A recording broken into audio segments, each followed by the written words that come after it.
నిన్నటి రోజు ఉపన్యాసాన్ని పూర్తి చేసే సమయానికి తల్లి సతీదేవి అనబడేటటువంటి నామముతో అవతారమును స్వీకరించి ఉండగా ఆమె తన తండ్రి అయినటువంటి దక్ష ప్రజాపతి చేసేటటువంటి యాగాన్ని చూడడం కోసమని బయలుదేరింది. బాహ్యమునందు దక్ష ప్రజాపతి చేసేటటువంటి యాగం చూడడం ప్రయోజనమైన నిరీశ్వర యాగం చేస్తున్నటువంటి కారణం చేత తన భర్తకి జరిగినటువంటి అవమానానికి పరమేశ్వరుని యొక్క ఆస్తిత్వమును ప్రశ్నించి ఇంత హేయమైనటువంటి చర్యకి పూనుకున్నటువంటి దక్షుడికి, ఆ దక్షుడు చేసినటువంటి యాగానికి వెళ్ళినటువంటి వారికి ఒక గుణపాఠాన్ని నేర్పే ఉద్దేశ్యంతో తల్లి బయలుదేరింది.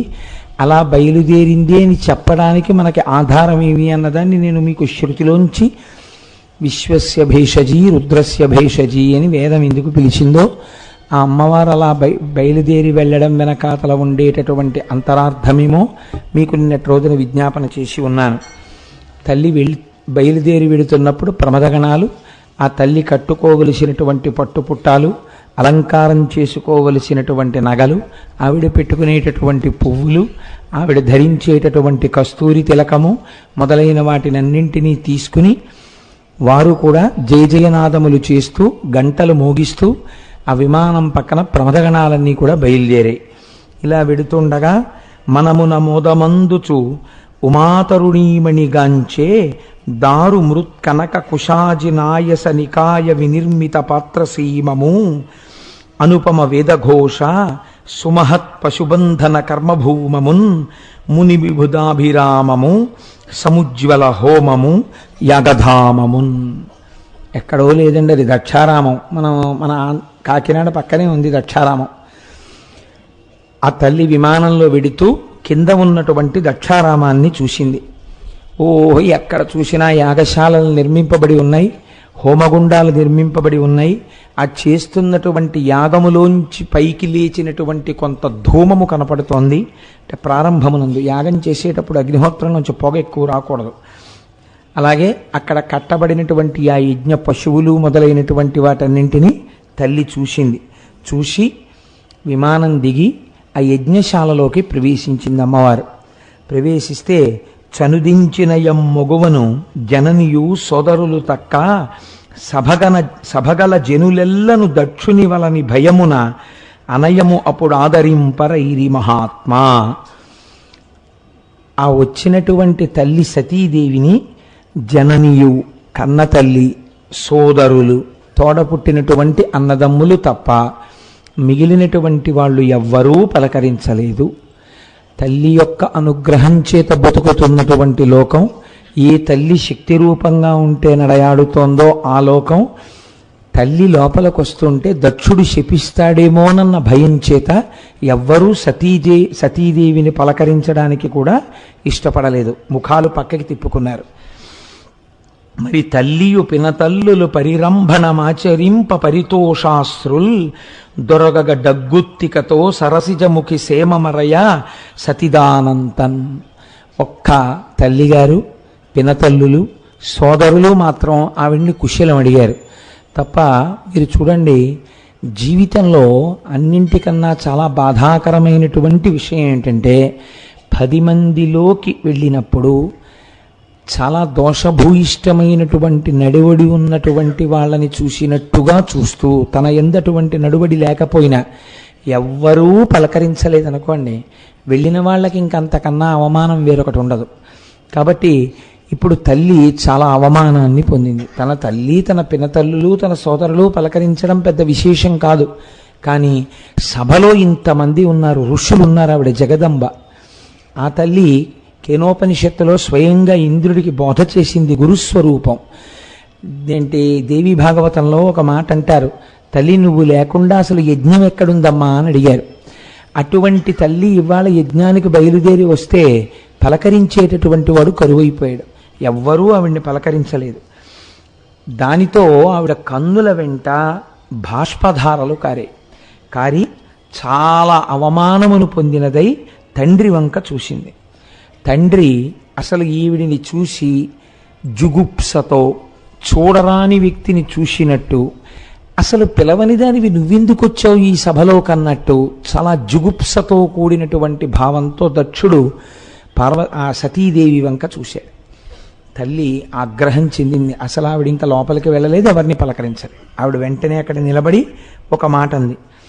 ఏమయ్యా, నీకు పెద్దల్లుడు, లోకమంతటికి పూజనీయుడు, మహానుభావుడు, పరమేశ్వరుడు, మహాత్యాగి, ఒకరికి ఉపకారం చెయ్యడం తప్ప ఒకరి దగ్గర ఏదీ తెచ్చుకోవాలనేటటువంటి కోరిక లేనటువంటి వాడు. కొందరు ఉత్తములైనటువంటి వారు ఎదురువారిలో ఉన్నటువంటి దుర్గుణములను కూడా గుణములుగా చూస్తారు, మధ్యములైనటువంటి వాళ్ళు సుగుణములను చూస్తారు, హీనైన వాళ్ళు సుగుణములను దుర్గుణములుగా చూస్తారు. ఇన్ని గుణములు కలిగినటువంటి పరమాత్మ, పరమేశ్వరుడు, చంద్రశేఖరుడు, లోకోపకారము తప్ప వేరొకటి తెలియనివాడు, జగత్తుకి తండ్రి, అటువంటి వాడి పట్ల నువ్వు ఇంత నిరాదరణతో ప్రవర్తించి ఆయనని ఆహ్వానించకుండా కేవలము యాగమునకు ఆహ్వానించడము నీవు మరిచిపోయావేమో అందామంటే ఆ యాగము యొక్క పేరే నిరీశ్వర యాగమని, నేను శివుడికి హవిస్సివ్వనని, ఇవ్వకపోతే ఏం చెయ్యగలడని, మీరందరూ రండి ఆయన్ని వెలేస్తున్నానన్నట్టుగా నువ్వు ప్రవర్తించవే, నీ పాపం ఊరికే పోతుంది అనుకుంటున్నావా? అనయంబు శివాయను అక్షరద్వయమర్ధి వాక్కున పలుక, భావమున తలంప సర్వజీవుల పాపసంఘముల్ చెడు, అట్టి మహితాత్మునందు సుమంగళుండవగు నీవు విద్వేషివగుట ఆశ్చర్యంబునందెదా, అమంగళుండవగు నీవు విద్వేషివగుట ఆశ్చర్యంబు అందెదా, వినుము నీ వదియుగాక చర్చింప యవ్వని చరణ పద్మంబుల నరసి బ్రహ్మానందమను మరందమతుల భక్తిని తమ హృదయంబులనిడి తుమ్మెదల చేత గ్రోలి సంతుష్ట చిత్తులగుదురు, అత్యంత విజ్ఞానుడెట్టి దేవునందు ద్రోహంబు చేసితే మందు నిన్ను. ఏమయ్యా దక్ష, శివా ఈ రెండక్షరాలకి ఒత్తులు లేవు, పక్కన కనీసం సున్న లేదు, అరసున్న లేదు. శివ అన్న నామాన్ని పైకి పలికినా, ఒకవేళ పైకి పలకలేకపోతే లోపల శివ అని అనుకున్నంత మాత్రం చేత భావమున తలంప, లోపల తలుచుకుంటే చాలు, సర్వజీవుల పాప సంఘముల్ చెడు, సమస్త జీవుల యొక్క పాపములు పోతాయే, ఆయన పేరే అంత గొప్పదే. అటువంటి వాణ్ణి, అట్టి మహితాత్మునందు అమంగళుండవగు నీవు విద్వేషివగుటకాశ్చర్యంబునందెదా. ఇది సంస్కృతంలో మూలమునందు వ్యాసభగవానుడు భవోనహో ద్వేష్టి శివం శివేతరహ అని రచన చేశారు. ఎవడు శివుని ద్వేషిస్తున్నాడో వాడు మంగళమును ద్వేషించినట్టు. కాబట్టి నీకు అమంగళములు కలుగుతాయి తప్ప నీకు మంగళములు కలగవు. శివద్వేషికి మంగళం రమ్మంటే ఎక్కడి నుంచి వస్తుందయా అని సంస్కృతంలో వ్యాసుల వారంటే మహానుభావుడు అంటారు. ఆంధ్రీకరణ చేసినప్పుడు అమంగళుండవు నీవు అమంగళుడివి, మంగళం అక్కర్లేదన్నవాడు అమంగళుడే. అమంగళుండవగు నీవు విద్వేషివగుటకు ఆశ్చర్యంబునందెదా. నాకు చాలా ఆశ్చర్యంగా ఉందయ్యా, వినుము నీ వదియుగాక చర్చింపనెవ్వని చరణ పద్మంబుల నరసి బ్రహ్మానందమను మరందమతుల భక్తిని తమ హృదయంబులనిడి తుమ్మెదల చేత గ్రోలి సంతుష్ట చిత్తులగుదురత్యంత విజ్ఞానులట్టి దేవునందు ద్రోహంబు చేసితే మందు నిన్ను. ఏ పరమేశ్వరుడి యొక్క పాద పద్మముల మీద భృంగములై తుమ్మెదలై వ్రాలి భక్తితో ఆ పాదములలో ఉండేటటువంటి మకరందమును త్రాగి మత్తెక్కి సమాధి స్థితులలో చేరి తమ జీవిత ప్రయోజనమును సాధించుకున్నటువంటి మహానుభావులు ఉన్నారు. అటువంటి వారికి ధ్యానమునందు ఆలయాలమైనటువంటి పరమశివుడి యొక్క పాదములు, ఆ శివుని యొక్క స్వరూపము నీకు ద్వేషభావమునకు ఆలమాలమైందంటే నీకు పతనము తప్ప ఏముంటుందని అనుకోవాలి నేను. అతుల భక్తిని తమ హృదయంబులండి తుమ్మెదల చేత గ్రోయి, తుమ్మెదలనేటటువంటి తమ హృదయముల చేత భక్తులు గ్రోతున్నారు ఆయన పాదములలో ఉండే మకరందాన్ని. మరియును అమ్మహితాత్ముని చరణ సరోజాత యుగము సకల జగంబుల్ నెరిగొలవగోరు కోర్కులు ధరమిడి వర్షించు అతని తగునే తెగడం. ఎటువంటి కోర్కె ఉన్నవాడైనా ఆ పరమశివుడి యొక్క పాదములను స్మరించి నమస్కరించినంత మాత్రం చేత కోరిక తీరుతాయే. కోరికలు తీర్చేవాడు నాకు రావడానికి వీల్లేదంటే యజ్ఞం చెయ్యాలన్న ఈ కోరిక ఎలా తీరుతుందనుకుంటున్నావురా నీకు? ఎవడు వస్తే కోరికలు తీరుతాయో వాడు రావద్దన్నావు. అది నిరీశ్వరయాగమేవా కావచ్చు. కాబట్టి ఆ కోరిక కూడా నీకు తీరడానికి వీల్లేదు. కాబట్టి ఇప్పుడు భంగపాటు మరింత పెరుగుతోంది. నువ్వు మరింత పాపాన్ని చేసిన వాడవయ్యావు. ఏమి నీ ఆరోపణ నా భర్త ఉందో? ఆయన వేసుకునేటటువంటి అలంకారాలు కదా నువ్వు మాట్లాడుతున్నావు. ఎవరిని పిలిచావు నువ్వు ఈ యాగానికి? చతుర్ముఖ బ్రహ్మగారిని పిలిచావు. ఎవరిని పిలిచావు నువ్వు ఈ యాగానికి? శ్రీ మహావిష్ణువుని పిలిచావు. త్రిమూర్తులలో ఒకడు పరమశివుడు. త్రిమూర్తులలో ఒకడైన పరమశివుడు నీకు పనికి రాలేదు. బ్రహ్మగారిని విష్ణువుని పిలిచావు నువ్వు. పరగచితాస్తి భస్మ నృకపాల జటాధరుడున్ పరేత భూచరుడు పిశాచయుక్తుడని శర్వు నమంగళగా తలంపరెవ్వరు ఒక్క నీవు తప్ప. మరి వక్పతి ముఖ్యులు మహాత్ము సచ్చరణ సరోజ రేణువులు సమ్మతి దాల్తురు మస్తకంబులం. ఏమయ్యా, ఆయన ఏదో బూడిద రాసుకుంటాడు, ఒంటికి ఏనుగు చర్మం కట్టుకుంటాడో, జడలు ధరిస్తాడో, శ్మశానంలో ఉంటాడో, ఆయన చుట్టూ పిశాచాలు తిరుగుతున్నాయి. ఆయన మీద ఆరోపణలు చేశావే.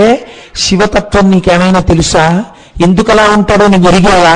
నిన్నటి రోజున మీకు చెప్పాను కదా ప్రతి విషయానికి.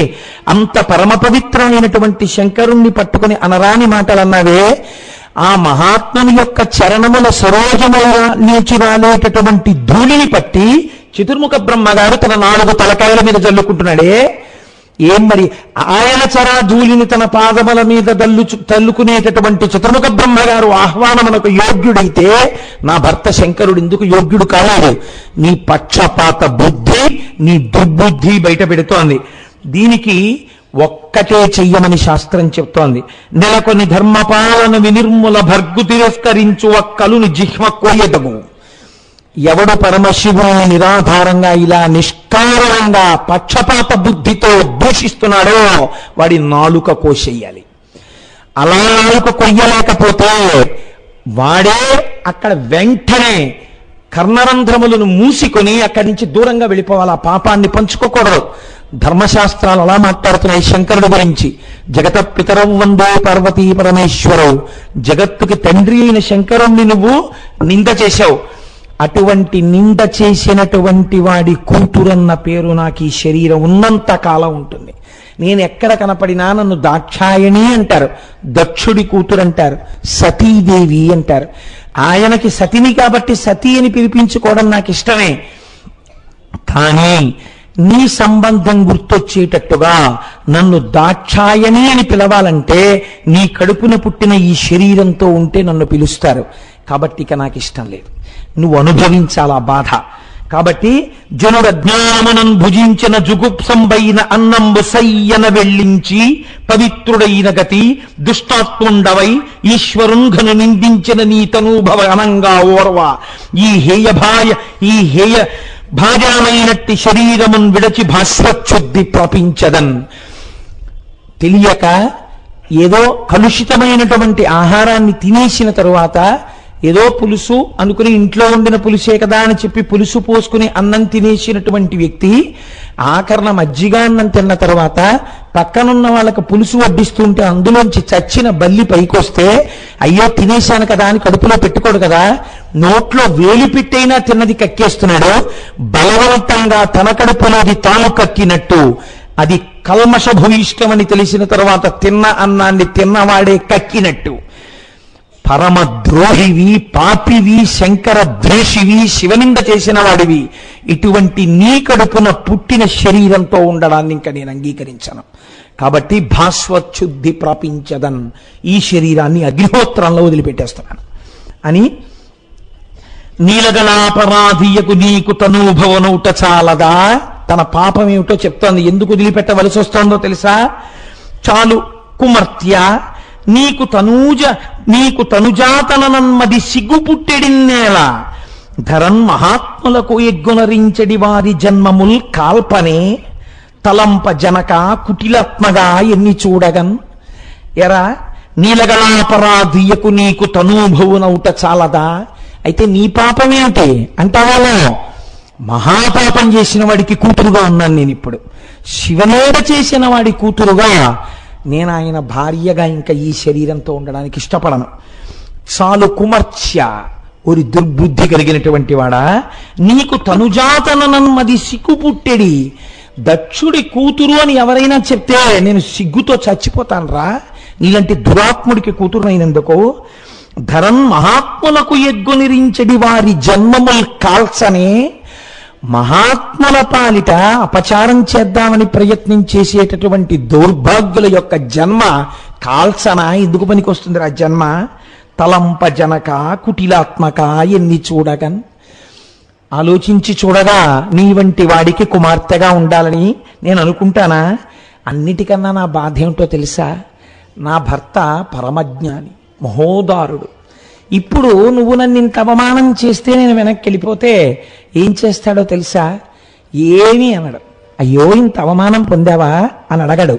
అలా అడిగితే చెప్పుకునేటప్పుడు నేను బాధపడతానేమో, చెప్పి బాధపడుతున్నప్పుడు నా కంట కన్నీరు కారుతుందేమోనని అడగడు. నన్ను ఓదార్చడానికి తన తొడ మీద కూర్చోపెట్టుకుంటాడు. దా ఇలా కూర్చో అంటాడు. అలా కూర్చోపెట్టుకున్నప్పుడు ఎప్పుడైనా పరిహాసం ఆడవలసి వస్తుంది. పరిహాసం ఆడవలసి వస్తే ఏం చేయాలి? నన్ను పేరు పెట్టి పిలవాలి. అప్పుడైనా మేము ఎంతో సంతోషంలో ఉన్నప్పుడు పరిహాసంలో నీ వంటి దిక్కుమాలిన తండ్రికి కూతురునై పుట్టినందుకంతటి మహానుభావుడికి భార్యనై ఆయన దాక్షాయణి అని నన్ను దగ్గరికి తీసుకుంటే నీ పాపం నాకు గుర్తొస్తుంది. వృషకేతనుండు భగవంతుడునైన హరుండు నన్ను ఆదర పరిహాస వాక్యముల దక్షతను భవాయంచు పిల్వా. నీ బురబుర బొక్కుచున్ ముదము పొందక నర్మవచస్మితంబులందరగదు నీ తనూజనను దుఃఖము కంటెను చచ్చుటొప్పుటన్. నా భర్త మహానుభావుడు. ఆయన తన తొడ మీద కూర్చోపెట్టుకుని నన్ను ఎంతో లాలించి నాకెంతో ఆనందం ఇచ్చి నాతో ఎంతో సంతోషంగా ప్రవర్తిస్తాడు. కానీ ఎన్నడో ఒకనాడు పిలవాలి కదా. ఆయన నాతో కఠినంగా మాట్లాడడం ఆయనకి రాదు. నా మనస్సు ఆయన ఖేద పెట్టారు. కాబట్టి నీ గురించి ఆయన ఎప్పుడూ మాట్లాడరు. నీ గురించి మాట్లాడితే నేను నొచ్చుకుంటానని. కానీ ఏదో ఒకనాడు నన్ను పిలవవలసి వస్తుంది. అప్పుడు నన్ను దగ్గరికి తీసుకుని దాక్షాయణి అంటారు. అన్నప్పుడు నేను దుష్టుడైన దక్షుడి కూతురునని నాకు జ్ఞాపకానికి వస్తుంది. దక్షుడి కూతురు శరీరంతో ఉండడం నాకు ఇష్టం లేదు. ఆ ఒక్క కారణానికి నేను చచ్చిపోతున్నాను రా అందవిడ.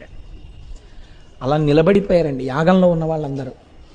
అంతే ఆ తల్లి వరుస ప్రాణాపానవాయు నిరోధంబు గావించి వానికేకముగా నాభితలమున గూర్చి అంతటను ఉదానము తాక నెగయించి బుద్ధితో హృదయ పద్మమున నిలిపి వాని మెల్లగ కంఠమార్గమునను మరి భ్రూమధ్యమునను వసింపచేసి శివాంఘ్రి రాజీవ చింతనముచే నాధుని తక్క అన్యంబు చూడక మహాత్ముని అంకపీఠమునందు ఆదరంబుననుండు దేహంబు దక్షు వలన రోషంబునను విడువంగ తలచి తాల్చె తనువున అనిలాగ్నిధారణములు.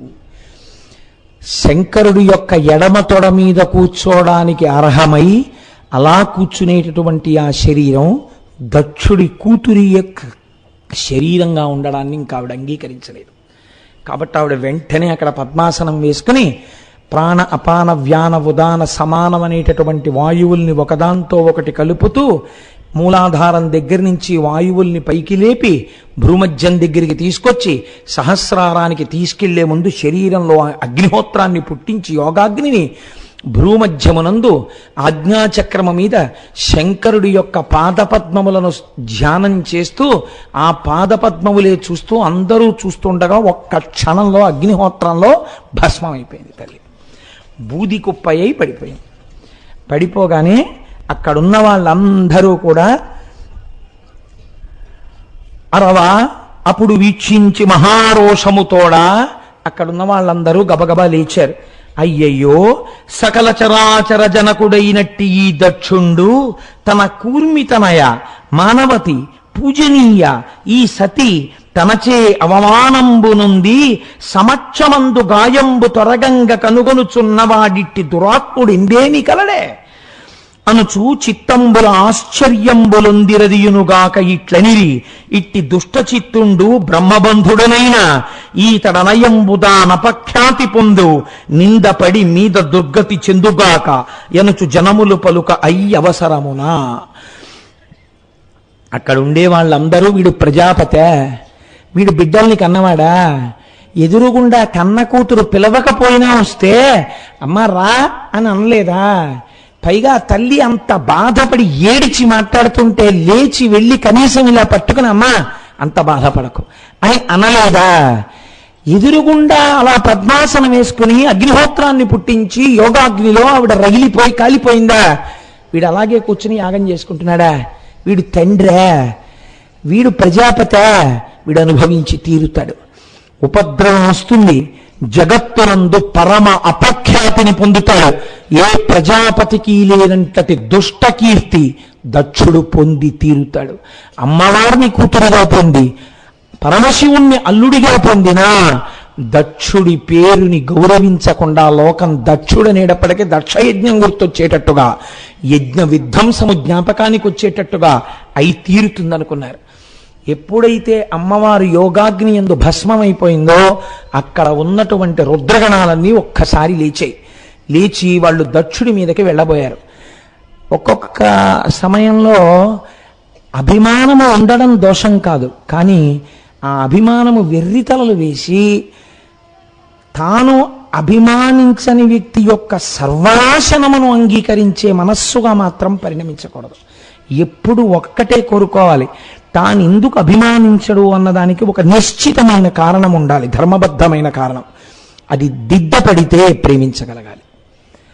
అది లేనప్పుడు దోషభూయిష్టమైపోతుంది జీవితం. కాబట్టి చూడండి, ఇప్పుడు భృగు అర్థం లేని ఆవేశం. ఆనాడు దక్షుడు శంకరుణ్ణి తిడుతుంటే బ్రహ్మగారి సభలో కళ్ళు మిటకరించి కనుబొమలు ఎగరేసి అని ఎగదోశాడు తిట్టమని. ఏమి సంతోషమో తెలియదు. ఇప్పుడు పార్వతీదేవి యోగాగ్నిలో శరీరం వదిలేసింది, సతీదేవి వదిలేస్తే అతను చాలా సంతోషపడిపోయాడు. చాలా సంతోషపడిపోయి ఈ రుద్రగణాలు కూడా ఓడిపోవాలి అని వెంటనే హోమవేది దగ్గరికి వెళ్ళి అరవమ పొడి చించి మహారోషముతోడ భృగు మహాముని క్రతు సంహారక మారకమగు అభిచారక హోమం బొనర్చే సరభసమప్పన్ అందులోంచి అక్కడికి వెళ్ళి ఆ యజ్ఞగుండంలో అభిచార హోమం చేసేసి అందులోంచి బుభునామధేయులైనటువంటి బుభులని పిలువబడేటటువంటి కొన్ని వేల మంది వీరుల్ని సృజించాడు. వాళ్ళందరూ వెళ్ళి రుద్రగణాలందరినీ తరిమి కొట్టేశారు. తరిమి కొట్టేస్తే చాలా సంతోషపడిపోయిన వాడు ఎవరో తెలుసా అండి? దక్షుడు. చాలా సంతోషపడి ఇప్పుడు దక్షుడు భృగువు వీళ్ళు యాగాన్ని నిర్వర్తిస్తున్నారు, నిరీశ్వర యాగాన్ని. ఇప్పుడు ఈ విషయాన్ని నారదుడు వెళ్ళి శంకరుడికి చెప్పాడు. ఈశ్వర, సతీదేవి యోగాగ్ని యందు శరీరమును విడిచిపెట్టింది.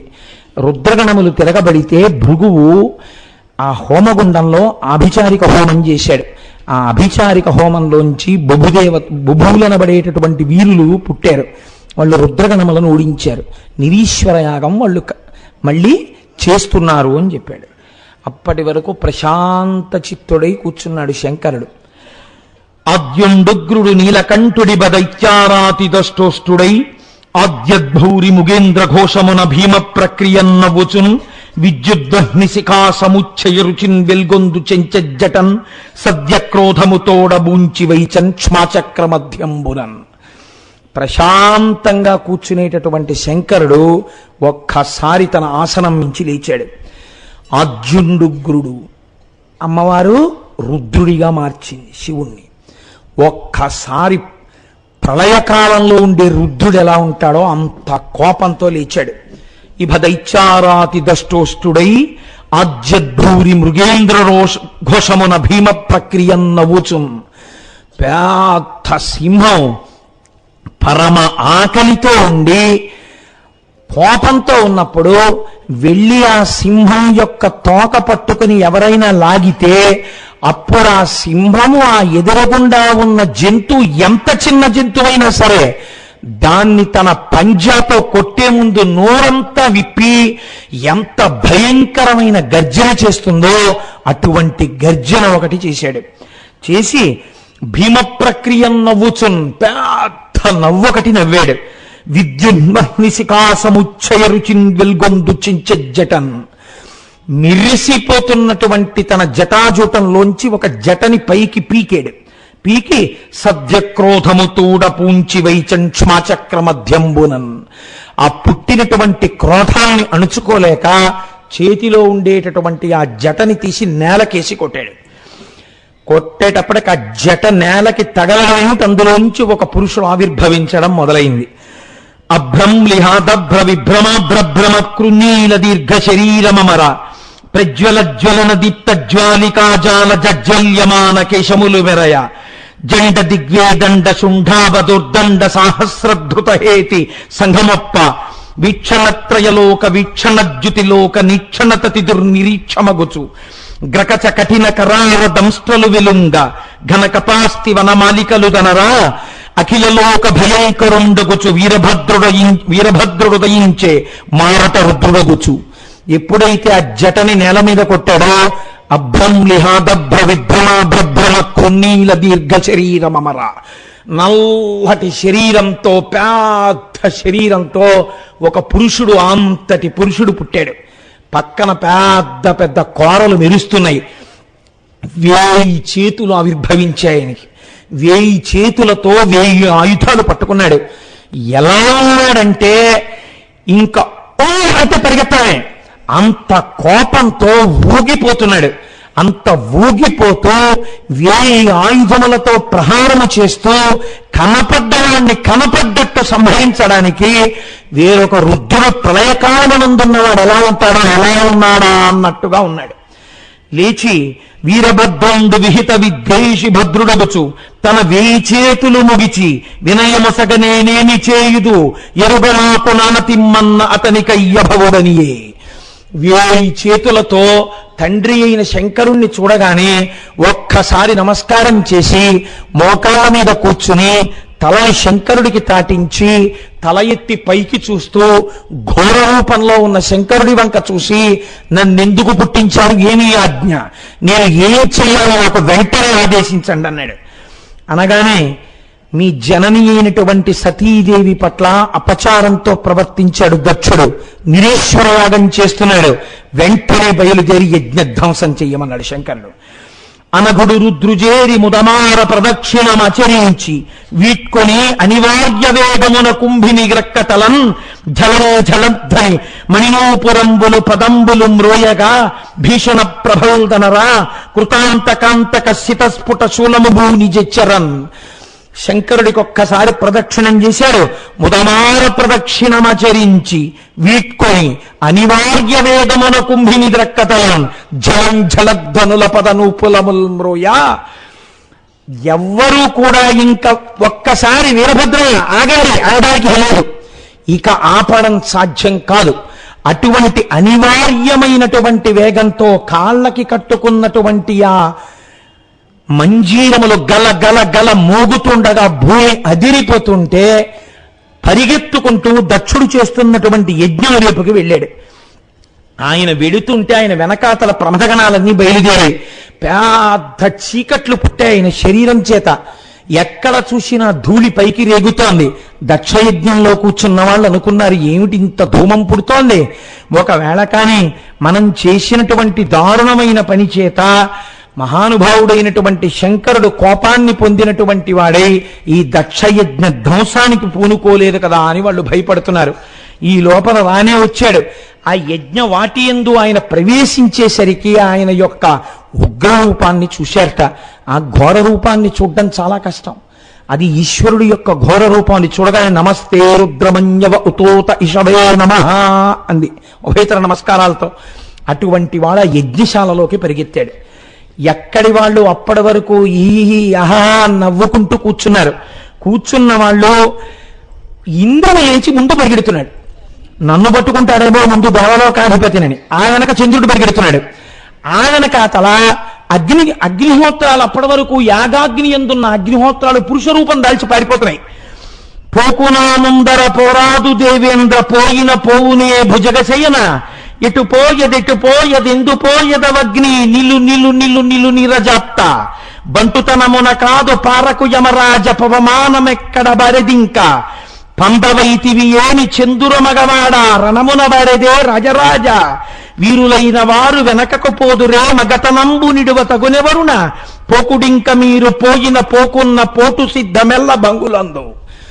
ఎక్కడికి పోతావురా ఇంద్రుడా, ఎక్కడికి పోతావు వరుణుడా, ఓ యముడా ఎక్కడికి పరిగెడతావు, ఎక్కడికి పరిగెడుతున్నావు? వరంగా. ఇప్పటి వరకు హవిస్సులు బుచ్చుకుని నిరేశ్వర యాగంలో అగ్నిగుండం నుంచి పరిగెడుతున్నావా అగ్నిహోత్రుడా? ఇప్పటి వరకు నవ్వి చక్కటి మాటలు మాట్లాడినటువంటి సూర్యస్వరూపమైన పూష నన్ను చూసి పరిగెడుతున్నారా? ఎక్కడికి పారిపోతారా? మీరు వెన్నిచ్చి పారిపోతే వదులుతాననుకుంటున్నారా? మీరు ఎక్కడికి పారిపోయారో పడగొట్టి గుద్దేస్తాను ఇవాళ మిమ్మల్ని అని వెంటపడ్డాడు ఆయన 1000 చేతులతో. వెంటపడి మొట్టమొదట ఎవరిని పట్టుకున్నాడంటే అబ్బున్న వారి చేత పడగొట్టబడినటువంటి రుద్రగణాలు సంహరింపబడ్డాయి కాబట్టి నువ్వెవడివి వాళ్ళ ఉసురు తీయడానికి శంకరుడు ఎడమ కాలి దెబ్బ ఎరిచిపోయావు అని యముని పట్టుకున్నాడు. పట్టుకుని దండధరని బట్టి దమకించి పడవైచి ముష్టి ఘాతపాత దృష్టి ముంచి రొమ్ము త్రొక్కి నిలిచి రూపించ ఘనబాహు దండలీల మెరయ దండివేల్పు. పరిగెత్తి పారిపోతున్నటువంటి యమధర్మరాజు గారిని వెనక నుంచి పట్టుకుని ఆ 2 చేతులు ఇలా వెనక్కి విరిచి ఇలా తిప్పేస్తే కటకటకటకటలాడిపోయేట. ఇలా తిప్పి ముందుకు తీసి ఒక్క తోపు తోసి కింద పారేసి తన కుడికాలి పాదంతో యమధర్మరాజు యొక్క గుండెల మీద నొక్కి పెట్టి పిడిగుద్దులతో ఆ డొక్కల్లో కొడుతుంటే పక్కటి ముఖలన్నీ విరిగిపోయేట యమధర్మరాజు గారికి. మిగిలినటువంటి దేవతలు ఇది చూసి పారిపోతున్నారు. ఈలోగా ఆయన పక్కకి చూసేటప్పటికి ఒక చిత్రమైన సన్నివేశం కనపడింది. అక్కడ యాగంలో సరస్వతీదేవి ఎంతో సంతోషంగా కళ్ళు మూసుకొని వీణ వాయిస్తోంది. ఆవిడిది వినలేదు, మంచి ధ్యానమగ్నురాలై ఉంది. ఆగాడు ఆయన ఒకసారి అక్కడ ఆగి చూశాడు. చూసి ఆహా నీకు వీణ వాయిస్తున్నావా అన్నాడు. అన వీణాదండాన్ని పట్టుకున్నాడు. పట్టుకున్నప్పుడు తీగ మోగలేదు. ఆగింది ఆవిడ. ఏమైందని కళ్ళు తెరిచి చూసింది. భయంకర రూపంతో ఎదురుగుండా ఉన్నాడు. ఆవిడ్ని కూడా గుద్దారు అంటే బాగుండదు కదండి. అంతటి వీరభద్రుడు ఎంత చమత్కారం చేశారో చూడండి.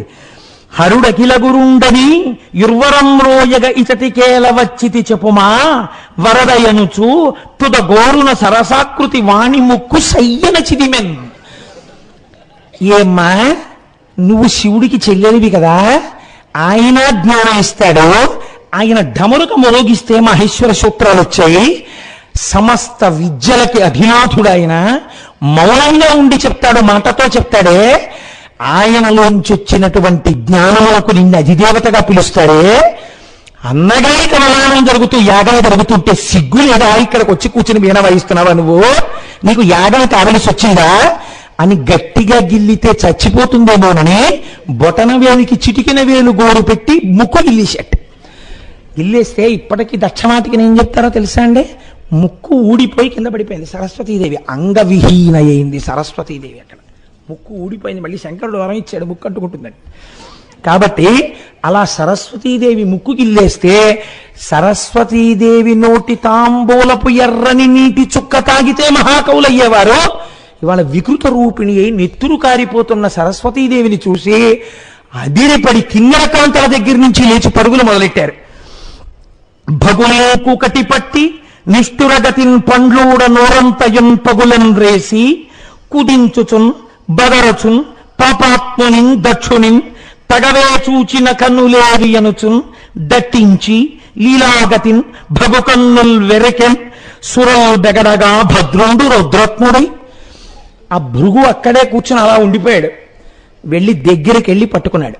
పట్టుకునియారా నువ్వేనా రోజున బ్రహ్మసభలో శంకరుడు దక్షుడు నింద చేస్తుంటే ఇలా ఇలా అన్నావుట, ఇలా ఇలా అన్నప్పుడు ఇవన్నీ కదిలేరా నీ మీసాలు గడ్డాలు అని ఆ గడ్డాన్ని ఇలా చేతికి ముడేసుకుని ఒక్క లాగు లాగితే మొత్తం గడ్డం ఊడిపోయి నెత్తురు వరదలైపోయిందిట. నీ బతుక్కి మీసాలోటి కావాల్సి వచ్చాయిరా నీకు అని ఆ కంఠాన్ని ఎడంచేత్తో వెనక్కి పట్టుకుని మీసాలు ఇటువైపు మీసాలు తీసేసి చూస్తే ఇప్పుడు మీసాలు లేవు, గడ్డాలు లేవు, నెత్తురు కారిపోతోంది. కళ్ళు అలా పెట్టి అలా చూస్తున్నట్ట వీరభద్రుడు వెనుక. చూస్తుంటే ఈ కళ్ళతోటే కదరా ఆనాడు శంకరుని తిడుతుంటే దక్షుణ్ణి ఇలా ఇలా అన్నావు, ఇప్పుడు ఈ గుడ్లు ఏం చేస్తానో చూడని ముంజికాయ తినేవాడు బొటన వేలు పెట్టి ముంజికాయని ఎత్తినట్టు అందరికీ ఆ బుర్ర ఇలా తిప్పి చూపించి బొటన వేళ్లతో ఆ 2 కనుగుడ్లు ఊడబెరికేసేట. ఊడబెరికి ఇప్పుడు ఘోరించరా శంకర నిందకి కనుసైగ చేశావు, చూసావా దాని పరిణామాలు ఎలా ఉంటాయో తెలుసుకో. శంకర నింద చేస్తే ఎలాంటి రోజులు వస్తాయో గుర్తు పెట్టుకుని నింద చెయ్యి అని గుడ్లూర బెరికి ఆ యాగాగ్నిహోత్రం దగ్గర కూలదోసేసాట. కూలదోశ అక్కడతో ఊరుకున్నాడు అనుకుంటున్నారా? ఆ నోరు పట్టుకుని 2 దవడలు బాగా ఇలా విప్పి, ఈ నోటితోనేనా ఆ రోజున నందీశ్వరుడికి శాపాలు పెట్టావుట, శివుడికి వ్యతిరేకంగా మాట్లాడావుట, ఈ నోరెందుకురా అని ఆ పై వరస దంతాలు పట్టుకుని కుదిపేసి, కింది వరస దంతాలు కుదిపేసి 2 చేతులతో 2 దవడలు పట్టుకుని ఇలా లాగేట. లాగితే నోరు ఇక్కడ వరకు చిరిగిపోయింది, పై దవడ కింద దవడ. ఎంత భీకరంగా కొట్టాడో చూడండి శివనింద చేసిన వాళ్ళందరినీ. అని భగవంకటి బట్టి నిష్ఠురగతిన్ పండ్లూడ నోరంతయన్ పగులన్ రేసి కుదించుచున్ బదరచున్ పాపాత్మునిన్ దక్షుణేన్ తగవే చూచిన కన్నులేవి అనుచున్ దట్టించి లీలాగతిని భగు కన్నుల్ విరికాన్ సురాబెగడగా భద్రండు రుద్రాత్ముడై ఆ కళ్ళు పీకేశాడు. పీకేసి యోషాగాధల పల్కు మంత్రముల తాని చోటికిన్ బోలగా పూషాదిత్య దురాత్మ ఎంచు బెలుచన్ భూమిన్ పడన్ వేచి నిర్దోషుండాతని పండు డుల్చే అది హేతుఖ్యాతిగా ధాత్రిలో భాషల్ తప్పులు ఓయే ఆతనికి తా భాషించుచోనిప్పుడు. ఇవన్నీ ఎక్కడ అనుకుంటున్నారు?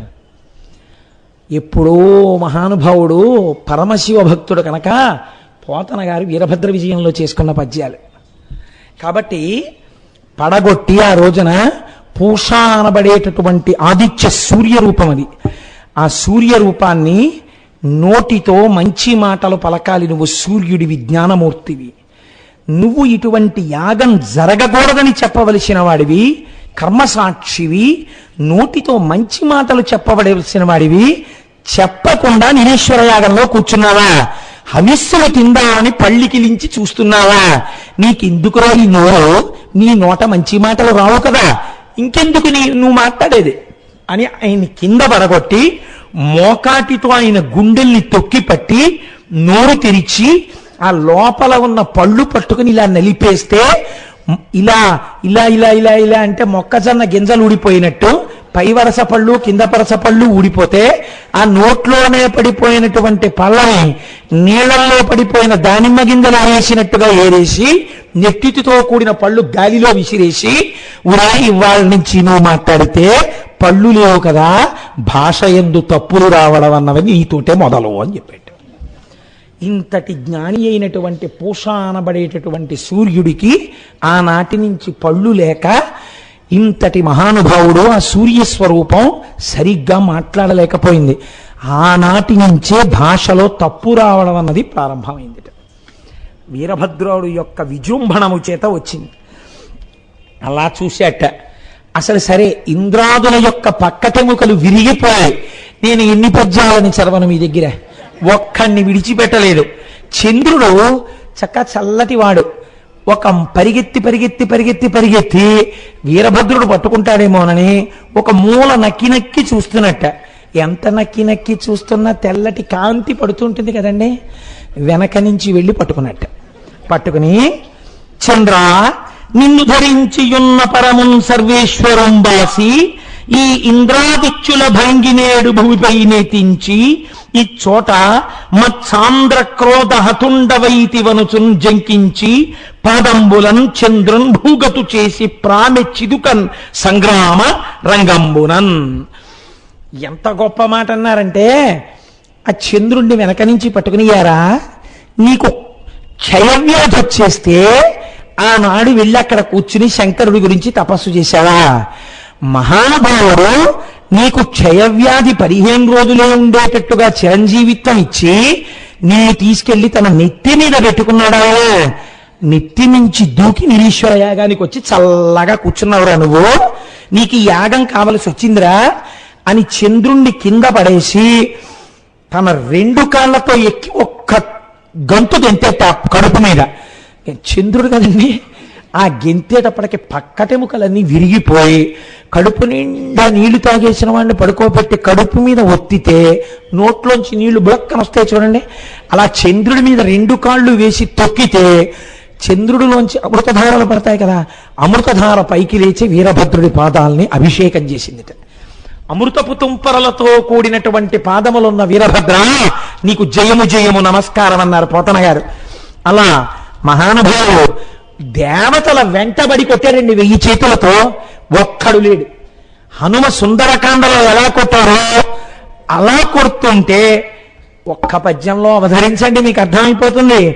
పట్టి సంబుల దృంచి బరువానముల నుంచి ముసలాయుధంబుల మోది మోది అలుగుల నాటించి అరచేతులను వేసి ముష్టిఘాతంబుల ముంచి ముంచి కత్తుల నెరయించి గదల క్రుళ్ళనగించి భూరిశూలంబుల పొడిచి పొడిచి శక్తుల తూలించి చక్రాల పరిమార్చి పటునారసంబుల బరపి పరపి పెనచి సరములు ప్రేగులు పిరికి పిరికి చెనకి మేనుల పట్టలు చీరి చీరి దాసి చెక్కులు ముక్కులు కోసి కోసి వీరభద్రుండు వేల్పుల దోల దొడగే వీచు నెత్తురు గమ్ము దేవర ననచున్ వీరంబుదరంబుగా వైచున్ నింగిని నేలకు దిశలకు వజ్ర ప్రహారంబులన్.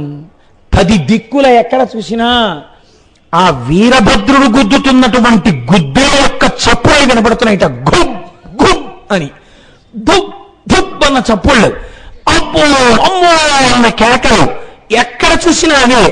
1000 చేతులతో పరిగెడుతూ తలోరాభ్యహనత్కాంశ్చి పాదైకాంశ్చిత్ పరంతప ముష్టినాభ్యహనత్కాంశ్చి నఖైకాంశ్చిత్ దదారయత్ అంటారు సుందరకాండలో వాల్మీకి మహర్షి. అలా కొంతమందిని 1000 చేతులలో ఉన్నటువంటి పట్టిసాలతో కొట్టేట, కొంతమందిని కత్తులతో నరికేశాట, కొంతమందిని గోళ్లతో ముక్కులు గిల్లేశాట. కోస్తే శరీరం అంతా మంత్రపూరితం అయిపోయింది దక్షుడికి. ఆ కంఠం తెగలేదు.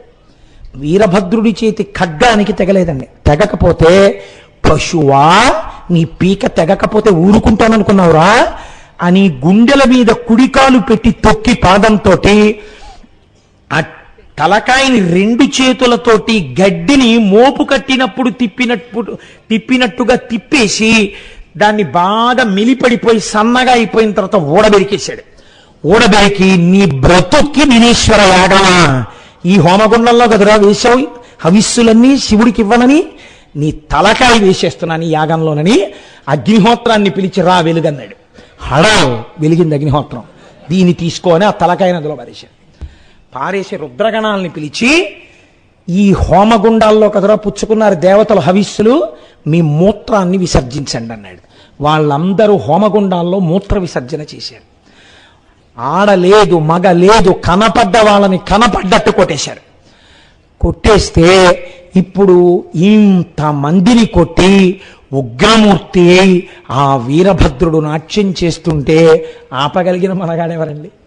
ఇప్పుడు మిగిలిన వాళ్ళు కొద్ది మంది ఉంటే వీళ్ళందరూ పరుగు పరుగున బయలుదేరి చతుర్ముఖ బ్రహ్మగారి యొక్క సదనమునకు వెళ్ళారు.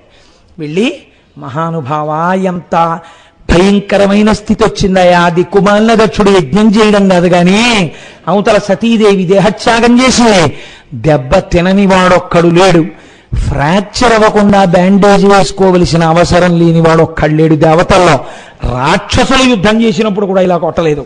ఒక జట కొడితే వచ్చిన వాడే ఇలా ఉంటే కైలాసంలో ఉన్న ఆయన ఎలా ఉన్నాడో, ఇప్పుడు ఆయన దగ్గరికి మళ్ళీ వెడితే ఇంకా ఎక్కడ అక్కడ ఇక్కడ ఎవడైనా మిగిలిన్నాడంటే ఇంకో జడ కొట్టాడనుకో ఏమవుతుందో.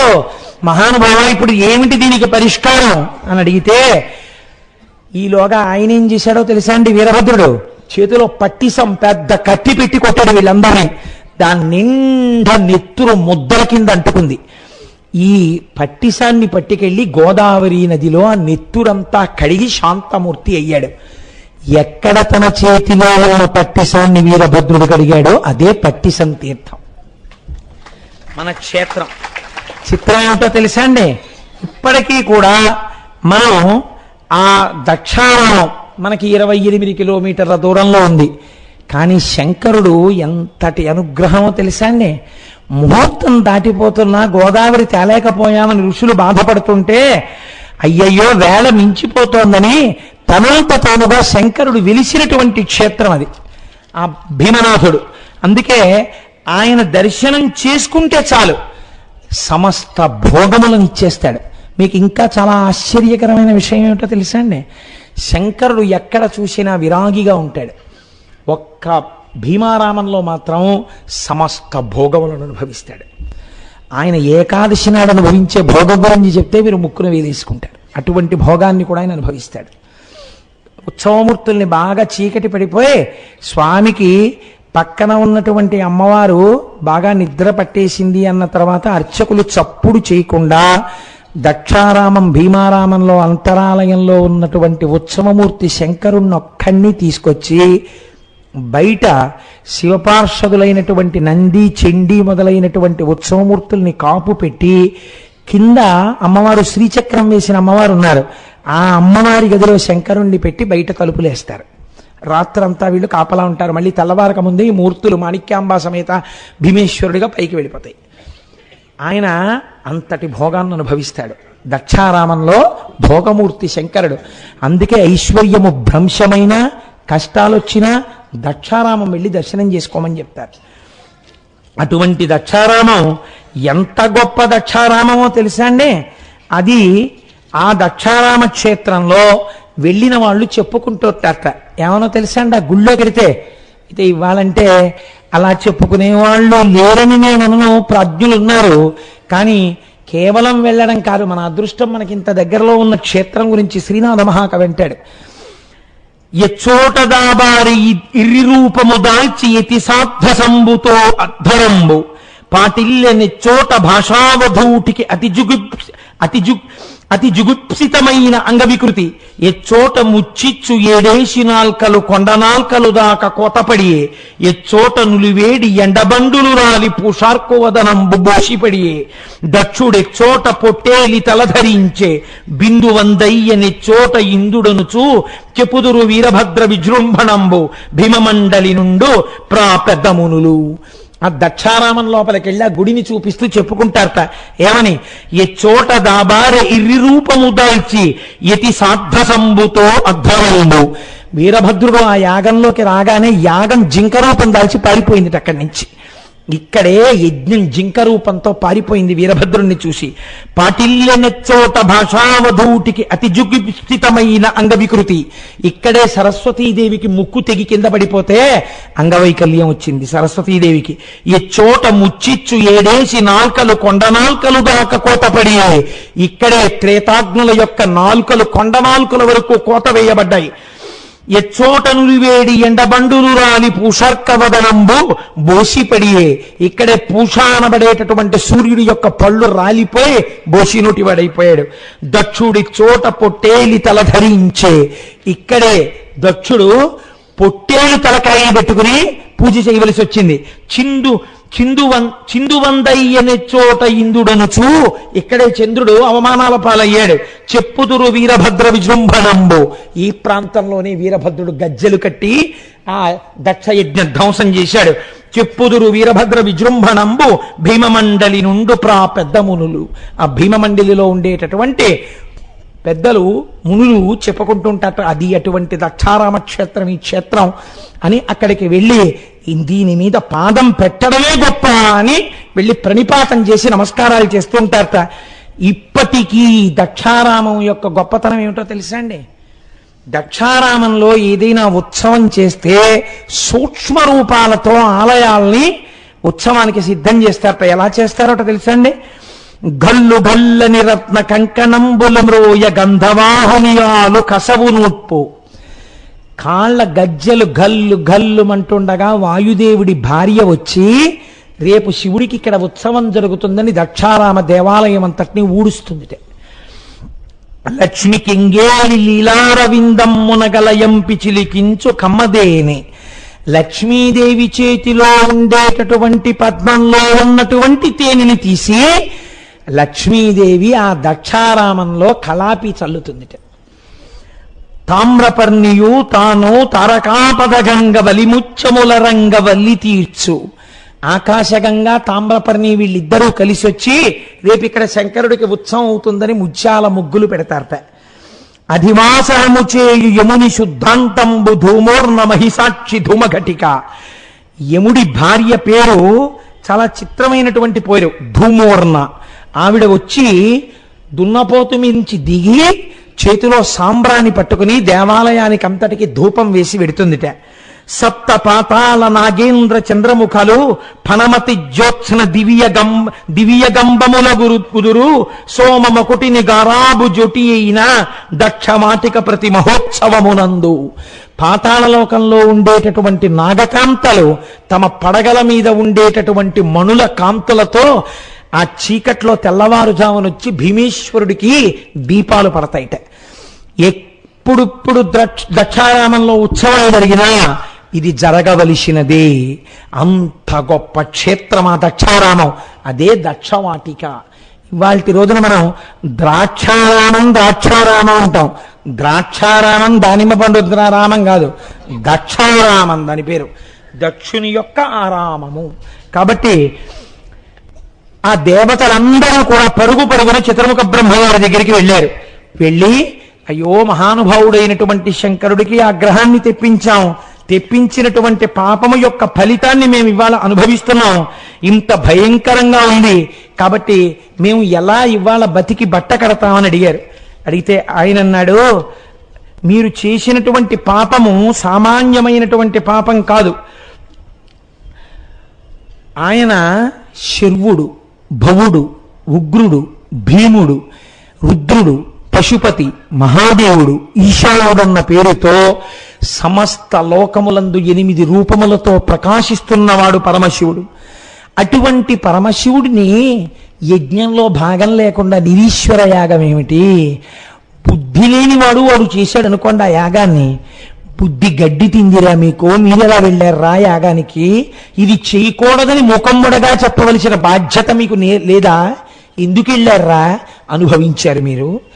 అయినా మీకు ఒక్క మాట చెప్తున్నాను, కరుణాపూరిత హృదయుడురా. మీరేమనుకుంటున్నారు? ఇప్పుడు కైలాసానికి ఎడితే శంకరుడు త్రిశూలంతో మొక్కలు చేసేస్తాడు అనుకుంటున్నారు మన్ని. అలా ఉండదు పరిస్థితి.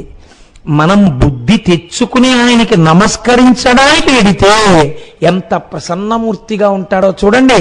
రండి వెడదామని వీళ్ళందరినీ తీసుకుని కైలాసానికి వెళ్ళారు. వెళ్ళేసరికి ప్రశాంతవతనంతో చిత్రంబట తరోర్మూలే వృద్ధా శిష్యా గురుర్యువా గురోస్తు మౌనం వ్యాఖ్యానం శిష్యాస్తు చిన్న సంశయా. ఒక పెద్ద వటవృక్షం. ఆ వటవృక్షం కింద కూర్చుని తన ఎడమ తొడ మీద కుడిపాదం పెట్టుకుని సనక సనందారాది మహర్షులందరూ తన చుట్టూ కూర్చునుండగా పరబ్రహ్మకు సంబంధించినటువంటి జ్ఞానాన్ని చక్కగా ఇలా చిన్ముద్ర పట్టి మౌనవ్యాఖ్యా ప్రకటిత పరబ్రహ్మతత్వం యువాను వర్షిష్టాంతే వసదృషిగణైరవృతం బ్రహ్మనిష్టై ఆచార్యేంద్రం కరకలిత చిన్ముద్రమారూపం స్వాత్మారామం ముదితవదనం దక్షిణామూర్తిమీడే. తనలో తాను రమిస్తున్నవాడై సన్నటి చిరునవ్వు నవ్వుతూ పరమానంద స్వరూపంగా వాళ్ళందరికీ జ్ఞానబోధ చేస్తున్నట్ట.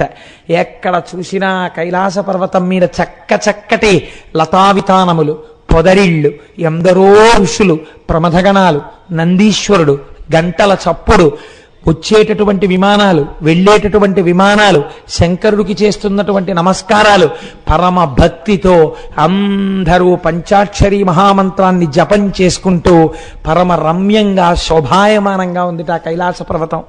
అప్పుడు వాళ్ళకి బుద్ధొచ్చి శంకరుడి దగ్గరికి వెళ్ళి నిలబడన్నారు.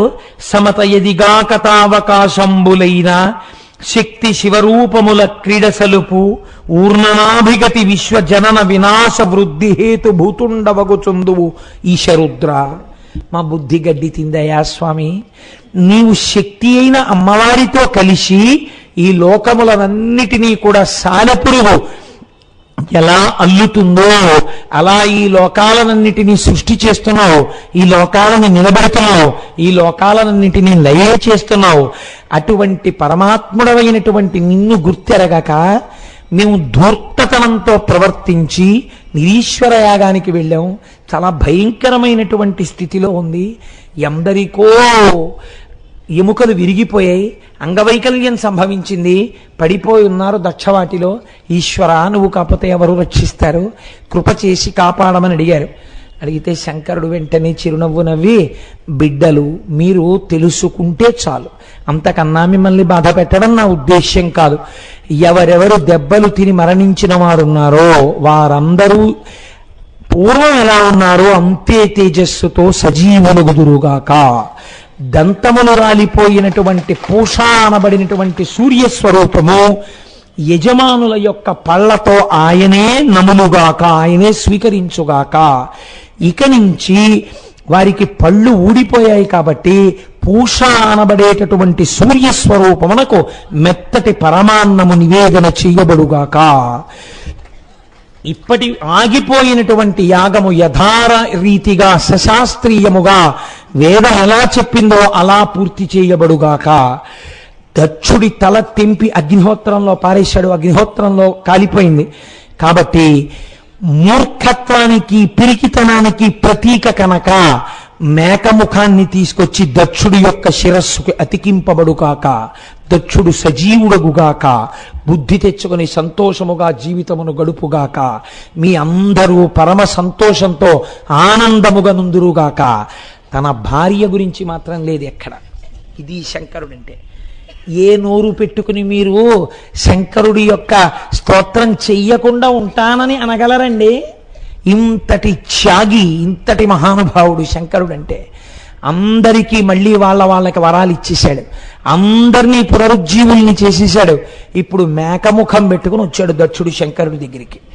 వచ్చి సాష్టాంగపడి దొల్లి లేచి ఏడ్చి అంటాడు, విను, నీకు అపరాధుడగు నన్ను దండించుట ఇది దండనము కాదు మదిన్, నన్ను రక్షించుటగా మనమున తలుతును దేవ అభవ పురహర రుద్ర.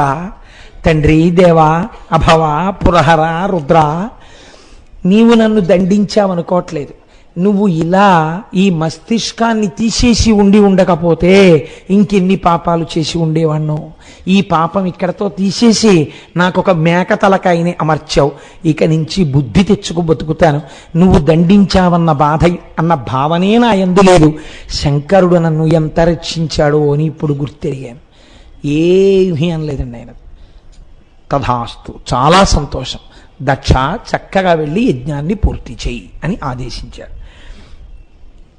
ఇప్పుడు వీళ్ళందరూ వెళ్ళి ఆ యాగాన్ని పూర్తి చేసి అప్పుడు చతుర్ముఖ బ్రహ్మగారు శ్రీ మహావిష్ణువు వచ్చారు. ఇటువంటి తప్పు పనులు ఎన్నడూ చెయ్యకండని వారు చెప్పగా ఆ యాగాన్ని పూర్తి చేశారు. మనకి ఈ దక్షయజ్ఞ ధ్వంసం గురించి ఒక మాట చెప్తారు. ఈ ఆఖ్యానము చదివిన ధీయుతులై వినిన ఎట్టి ధృతిమంతులకు ఆయువు కీర్తులు కలుగును బాయును దురితములు తొలగు భవబంధములన్. ఎన్ని స్థాయిలలో ఎన్ని ప్రయోజనాలు కావాలో అన్ని ప్రయోజనాలు చెప్పేశారు. ఈ ఆఖ్యానము చదివిన, ఇది చదివిన దక్షయజ్ఞ ధ్వంసాన్ని ధ్యేయుతులై వినిన ఎట్టి బుద్ధిమంతులై వినాలి. వినేటప్పుడు శంకరుడి కారుణ్యాన్ని మనస్సులో అవధరించగలగాలి. ధీవితులై వినిన ఎట్టి ధృతిమంతులకు ఆయువు కీర్తులు కలుగును. అటువంటి వాళ్ళకి ప్రమాదాలు జాతకంలో పడసోపితే తప్పిపోతాయి, ఆయుర్దాయం కలుగుతుంది, కీర్తి కలుగుతుంది. బాయును దురితములు, వాళ్ళు చేసిన పాపములు, దక్షుడి పాపం ఎలా పోయిందో అలాగే పోతుంది. తొలగును భవబంధములున్. దక్షిణామూర్తిగా ఉన్న శంకర దర్శనం కైలాసంలోని చెప్పబడింది కాబట్టి వాళ్ళ యొక్క భవబంధములు తొలగి వాళ్ళకి జ్ఞానము కలుగుతుంది. కాబట్టి ఇంత పరమపావనమి ఆఖ్యానము. మీరు ఆలోచించండి, సాధారణంగా లోకంలో మహాఘోరమైన పాపములుగా కొన్ని చెప్పబడతాయి. శిశుహత్య, మహాపతివ్రతని చెరపట్టడం, స్త్రీని మానభంగం చెయ్యడం, బ్రహ్మహత్య, గోహత్య, తరువాత యజ్ఞధ్వంసం చెయ్యడం, ఇవన్నీ మహాపాపములు. అట్లాంటిది దక్షయజ్ఞ ధ్వంసము మాత్రము మహా గొప్ప ఆఖ్యానముగా చెప్పబడింది. ఎందుచేత? నేను నిన్నటి రోజు చెప్పిన విషయాన్ని బాగా జ్ఞాపకంలో ఉంచుకోండి. చదువుకున్న చదువుకి సార్థకత ఏనాడు ఆ చదువు వెర్రి తలలు వేయరాదు. ఆ చదువు లోకమును రక్షించడానికి మాత్రమే పనికి రావాలి తప్ప ఎన్నడూ కూడా లోకమునకు బాధ కలిగే రీతిలో ప్రవర్తించరాదు. మీరు చూడండి, అశ్వత్థామ బ్రహ్మాస్త్రాన్ని వేస్తే కృష్ణ భగవానుడు పక్క నుండి అర్జునుడి చేత ఉపసంహారం చేయించాడు.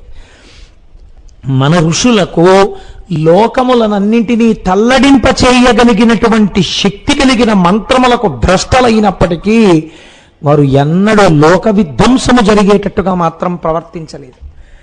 మన సనాతన ధర్మమునందు భగవంతుడు దేని కొరకు అవతరిస్తాడు అంటే ధర్మాన్ని నిలబెడతాడు, పాపుల్ని సంహరించేస్తాడు, తాను నిలబడిపోతాడు. ధర్మాన్ని నిలబెడతాడు పరమాత్మ మన సనాతన ధర్మంలో. కాబట్టి దీనికి ఆది ఎక్కడ? మనము వినేయులమై ఉండుట అనగా పరమ వినయముతో ఒక విషయాన్ని విన్నప్పుడు ఇది ఋషి ప్రోక్తము కాబట్టి మనం గౌరవంగా ఇందులో ఉన్న సత్యాన్ని తెలుసుకుని మనం పరమభక్తితో మన జీవితాన్ని గడుపుదామని తెలుసుకోవాలి. ఇన్ని విషయములను ఆవిష్కరించింది. అహంకారం ఎంత ప్రమాదాన్ని తీసుకొస్తుందో దక్షపాత్రతో చెప్పించింది. కోపం హద్దు పద్దు లేకుండా వెళ్ళిపోతే ఎంత దూరం వెళ్ళిపోతుందో చూపించింది. కోపానికి చెల్లెలు పగ. ఆ పగ ఎదురుగుండా ఉన్న వాళ్ళు ఎవరన్నది కూడా చూడదు. తన కడుపున పుట్టిన కూతురు కాలిపోతుంటే చూస్తూ ఊరుకోగలిగాడు. ఇంతటి కరడుగట్టిన స్థితికి వెళ్ళిపోతుంది మనస్సు విషయంలో తస్మాత్ జాగ్రత్త జాగ్రత్త. అందులోంచే ఇవాళ పుట్టినటువంటి మొలకయే రేపటి మహావృక్షము. కీడు చేసే తలంపు ఎవరికైనా ఏ రూపంలోనైనా మనస్సులో ఇంత పిసరు పుట్టినా మీరు వెంటనే అంతర్ముఖులై ధ్యానం చేసుకొని ఈశ్వరుడన్నవాడున్నాడు, ఇంతటి పాపపు పనికి నేను కర్తను కాలేను, ఎవరి పాపము వారిని కట్టి కొడుపుతుంది, ఈశ్వరుడున్నాడు, ఆయన చూస్తాడు. నా వలన ఏదైనా దోషం ఉంటే మాత్రం ఈశ్వరా నన్ను క్షమించు అని భగవంతుడికి చెప్పి మీరు తప్పుకునేటటువంటి స్థితిని మీరు పొందాలి. కర్తవ్య నిష్ఠని పొందాలి తప్ప అర్థం పర్థం లేకుండా అన్నిటికీ మీరే కర్త అనేటటువంటి అహంకారం పెళ్ళుబికిపోతే చిట్ట చివరికి దక్షుడి తలకాయే పోయింది. ప్రజాపతి బ్రహ్మగారి పుత్రుడు, ఏం మిగిలింది? తలకాయ మిగల్లేదు. ఎందుకు అహంకారం? ఇలా తలగరేసినందుకు ఏమైంది? లేనిపోని పక్షపాతాలకు పోయి భృగువు కనుబొమలు ఎగరేసినందుకు కళ్ళు ఎగిరిపోయాయి, మీసాలు ఎగిరిపోయాయి, గడ్డం ఎగిరిపోయింది. మళ్ళీ ఆశంకరుడి అనుగ్రహంతో కళ్ళు ఇవ్వబడ్డాయి, ఆశంకరుడి అనుగ్రహంతో గడ్డాలు మీసాలు ఇవ్వబడ్డాయి. సరస్వతీదేవంతటి దానికి ముక్కు తెగిపోయింది. మీరు చూడండి, శబ్దము దేని వల్ల వస్తుంది? వాయువు వల్ల వస్తుంది. ఆ వాయువు ప్రధానంగా దేంట్లోంచి చెడుతుంది? ముక్కులోంచి చెడుతుంది. అటువంటి సరస్వతీదేవి ముక్కు తెగిపోతే మళ్ళీ శంకరానుగ్రహంగా ఆవిడికి ముక్కు వచ్చింది. అందుకే ఆ దక్షవాటికలో అడుగు పెడితే ఆ దక్షారామంలో అడుగుపెట్టి ప్రార్థన చెయ్యాలి మనం.